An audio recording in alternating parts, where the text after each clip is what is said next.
Assalamu alaikum wa rahmatullahi wa barakatuh. I am Muhammad Fasihuddin, teacher of Al Usman Institute, Dubai. Today's date is 3rd December 2024 and the Islamic date is 2nd Jamadi Thaani 1446. Let us begin with today's Tarbiyyah assembly. Today's topic: Honesty is part of faith.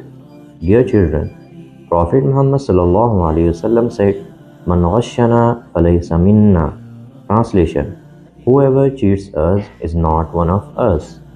This hadith reminds us that honesty is an important part of being a good Muslim. Cheating, lying, or being dishonest harms others and takes away blessings from our lives.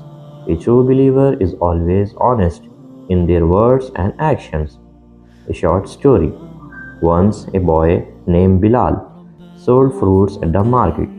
One day he decided to put fresh fruits on top of his basket and hide the spoiled ones underneath. A kind man came to buy fruits, but as he reached into the basket, he found the spoiled ones. The man looked at Bilal and said, "The Prophet Muhammad sallallahu alaihi wasallam said, 'Whoever cheats us is not one of us.'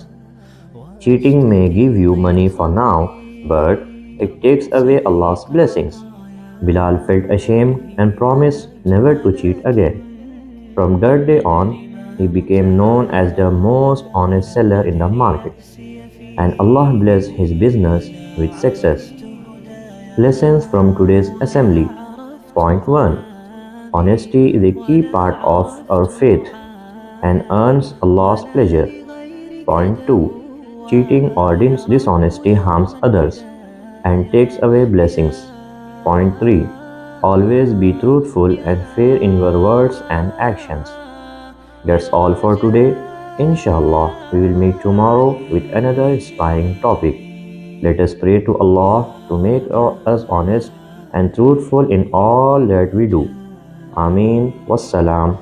Tarbiyyah Department, Al Usman Institute, Dubai.